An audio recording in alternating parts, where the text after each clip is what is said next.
આ અશોકસિંહ ચૌહાણ જ્યારે સુરતમાં એસીપી હતા ત્યારે કેન્દ્રીય જળશક્તિ મંત્રી CR પાટીલને ખુલ્લી ચેલેન્જ ફેંકેલી હતી, એમને પડકાર ફેંકેલો હતો.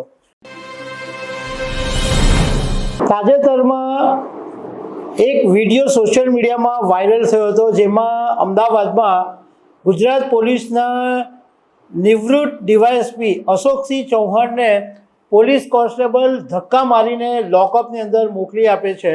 પૂર્વ ડીવાયએસપી અશોકસિંહ ચૌહાણને ફાયરિંગ કેસમાં ધરપકડ થઈ અને સેટેલાઇટ પોલીસની અંદર પોલીસ સ્ટેશનમાં ભારે હાઈ વોલ્ટેજ ડ્રામા થયો હતો અને અશોકસિંહ ચૌહાણે એટલો બધો હોબાળો મચાવ્યો કે પોલીસ કોન્સ્ટેબલે એમને ધક્કા મારીને લોકઅપમાં મોકલવા પડ્યા. આ અશોકસિંહ ચૌહાણ જ્યારે સુરતમાં એસીપી હતા ત્યારે કેન્દ્રીય જળશક્તિ મંત્રી CR પાટીલને ખુલ્લી ચેલેન્જ ફેંકેલી હતી, એમને પડકાર ફેંકેલો હતો.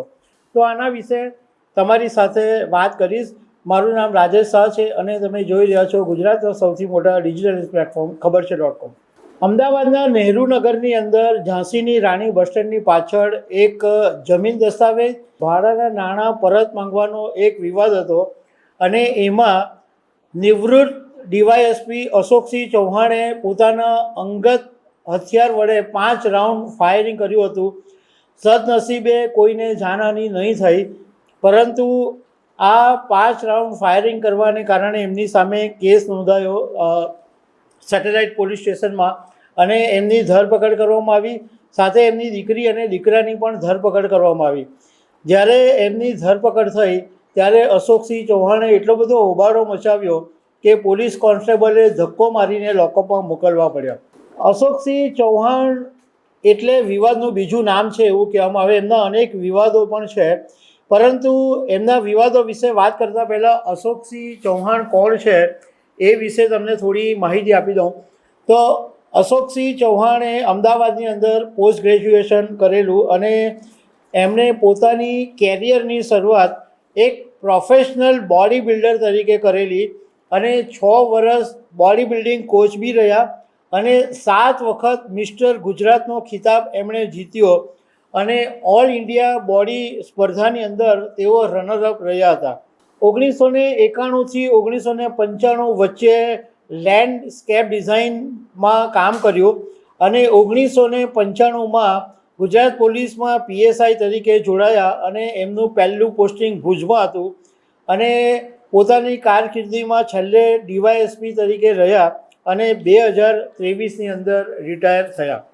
હવે એમનો સૌથી મોટો જે વિવાદ છે એ વિવાદ એ છે કે કોરોના મહામારીમાં અશોકસિંહ ચૌહાણ સુરતમાં એસીપી ટ્રાફિકમાં સેવા બજાવતા હતા અને કોરોના મહામારીની અંદર કડક નિયમો અને સરકારી ગાઈડલાઈન હતી અને પોલીસ કમિશનરનું જાહેરનામું પણ હતું કે કોઈએ જાહેરમાં પોતાના બર્થડેની ઉજવણી કરવી નહીં.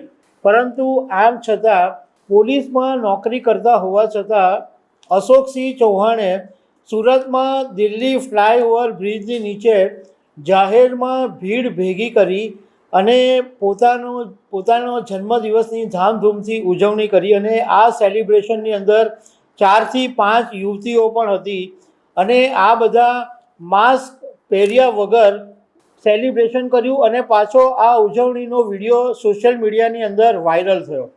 અને એ વખતે જે પોલીસ કમિશનર હતા એમણે તત્કાલીન ટ્રાફિક ડીસીપી પ્રશાંત સુબેને આખી તપાસ સોંપી અને ખાતાકીય તપાસ કરવાનો આદેશ આપ્યો. જાહેર નિયમોનો અશોકસિંહ ચૌહાણે ભંગ કરેલો, પરંતુ એમણે એ ભૂલ સ્વીકારવાને બદલે આક્રમક વલણ અપનાવ્યું અને CR પાટીલનો એક ફોટો હતો કે જેની અંદર ઘણા બધા કાર્યકરોની સાથે વચ્ચે CR પાટીલ ઊભેલા હતા અને એમાંથી કોઈએ પણ માસ્ક નહોતું પહેર્યું.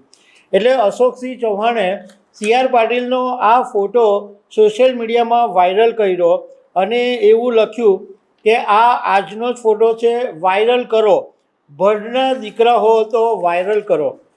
મતલબમાં એમનું કહેવું હતું કે જો કોઈ ભડનો દીકરો હોય તો CR પાટીલ વિરુદ્ધ બોલીને બતાવે. હવે આ અશોકસિંહ ચૌહાણ માટે મુસીબત એટલા માટે હતી કે પોલીસ વિભાગમાં એક શિસ્તબદ્ધ કર્મચારી તરીકે કહેવાય કે પોલીસ ડિપાર્ટમેન્ટમાં જે વ્યક્તિ કામ કરતો હોય એને નિયમો પાડવા પડે, કારણ કે તો જ નાગરિકોની પાસે નિયમો પડાવી શકાય. પણ આ અશોકસિંહ ચૌહાણે CR પાટીલને ખુલ્લી ચેલેન્જ કરી અને આ એમના ઉદ્ધત વર્તનની સામે કડક પગલાં લેવામાં આવેલા અને એમની બદલી કચ્છ અને ભુજ કરી દેવામાં આવી હતી. એમના માટે એક સારી વાત એ પણ છે કે જ્યારે તેઓ સુરતમાં ACP ટ્રાફિક તરીકે જોબ કરતા હતા અને એ વખતે સુરતની અંદર પરપ્રાંતિયોનું વતન જવાનું જબરજસ્ત મોટો એક ઘર્ષણ ઊભું થયેલું હતું અને એ વખતે આ અશોકસિંહ ચૌહાણે 15 દિવસમાં 25 રસોડા ઊભા કરેલા અને 25 લોકોની ટીમ બનાવેલી અને 30,000 લોકોને ભોજન આપેલું અને 3.30 લાખ લોકોને મદદ કરી હતી.